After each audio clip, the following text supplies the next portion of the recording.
আমাদের গণপ্রজাতন্ত্রী বাংলাদেশ সরকারের বিমান পরিবহন ও পর্যটন প্রতিমন্ত্রী এম রশিদুজ্জামান মিল্লাত ভাই পক্ষ থেকে আপনাদের ঈদের শুভেচ্ছা।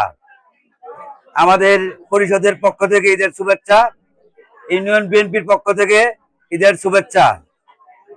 আশা করি প্রতিবারের ন্যায় এবারও আপনাদের ঈদ উপলক্ষে আমাদের দেওয়ানগঞ্জের বক্সিগঞ্জের কর্ণধার এম রশিদুজ্জামান মিল্লাত ভাই আপনাদের জন্য আগের চাইতে এবার প্রায় ১,৫০০ নাম বেশি পাঠিয়েছেন।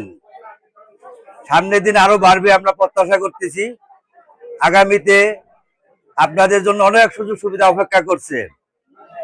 আগে যারা বিভিন্ন সময় বিভিন্ন নাম থেকে বঞ্চিত হয়েছেন, সেদিক থেকে আমাদের নির্বাচনের আগে যে প্রতিশ্রুতিগুলো দিয়েছিলেন, ফ্যামিলি কার্ড, কৃষক কার্ড, সেই কার্ডগুলা ঈদের পরেই আপনাদের দিবে আমাদের পার্শ্ববর্তী ইউনিয়ন বক্সিগঞ্জ থানায় অলরেডি উদ্বোধন করেছেন।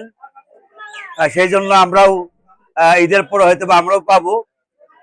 আপনারা সেই সুযোগ সুবিধাগুলো নেবেন। কিন্তু যারা বিভিন্ন কার্ডের সাথে জড়িত আছেন, যারা সরকারি অনুদান পান না, তারা পাবেন, সর্বোচ্চ মহিলারা পাবেন। এর পাশাপাশি কাউকে কোনো রকম টাকা পয়সা দিবেন না। অনেক সময় বিভিন্ন এলাকা থেকে বাইরের লোক এসে বিভিন্ন অফিসার সেজে বিভিন্ন ফর্ম দিয়ে আপনাদের কাছে বিভিন্ন ভাবে টাকা চায়। সেই বিষয়ে আমি প্রত্যেকবারই আপনাদেরকে কিন্তু সজাগ করি যে একমাত্র আমাদের সরকারি অফিস হলো পরিষদ। এখান থেকে কোনো রকম নির্দেশনা ছাড়া বাইরে যে কেউ আপনাদের ফর্ম দিলে আপনারা সেগুলো প্রত্যাখ্যান করবেন, কারণ এগুলো হলো প্রতারক। আমরা যদি সরকারিভাবে কোনো নির্দেশনা থাকে আমরা মাইকিং করব। আমরা নাকি ইউনিয়নের নেতৃবৃন্দ আছেন, সেই জন্য আমরা মাইকিংও করে দিই।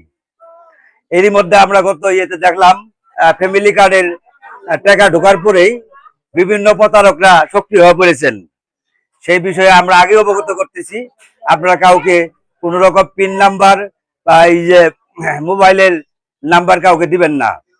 পাশাপাশি সবাই সুন্দরভাবে ঈদ করবেন। একই ব্যক্তি যাতে দুইটি নাম না নেন, সেই জন্য আমরা আপনাদেরকে অনুরোধ করছি। কারণ এই ইউনিয়নে আমাদের প্রায় ৩৩,০০০ ভোটার, গরিব মানুষ প্রায় অনেক।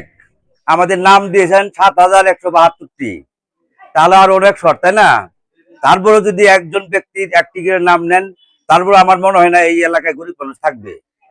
একই ব্যক্তি যদি ২-৩টা করে নেন, কিন্তু আরেকজন আর হক মারলেন। আমরা সর্বোচ্চ চেষ্টা করতেছি এমপি সাহেবের নির্দেশে, যাতে প্রত্যেকটা ঘর, হতদরিদ্র যারা আছেন, বিধবা, প্রতিবন্ধী, যারা স্বামী পরিত্যক্তা, তাদের আমরা কিন্তু ঘরে ঘরে গিয়ে কিন্তু আমরা এই নাম দেওয়ার জন্য চেষ্টা করতেছি। আমাদের নেতা কর্মী, প্রত্যেক ওয়ার্ডে যে নেতা কর্মী আছে, মেম্বার আছে, তারা কিন্তু জানে কেডা বিধবা, কেডা প্রতিবন্ধী, কেডা মনে করেন যে স্বামী পরিত্যক্তা। এই বিষয়গুলো আপনারাও খেয়াল রাখবেন। যদি কোনো একেবারে হতদরিদ্র কোনো স্লিপ কাটায় থাকে, যদি একেবারেই হতদরিদ্র যদি কাটায় থাকে, সেই ব্যবস্থা আমরা করব। কিন্তু আপনারা দয়া করে একই ব্যক্তি ২-৩টা কার্ড নেবেন না। আপনাদের সুস্বাস্থ্য কামনা করে মিল্লাত ভাইয়ের পক্ষ থেকে আবারও ঈদের শুভেচ্ছা জানিয়ে আমার বক্তব্য এখানে শেষ করছি।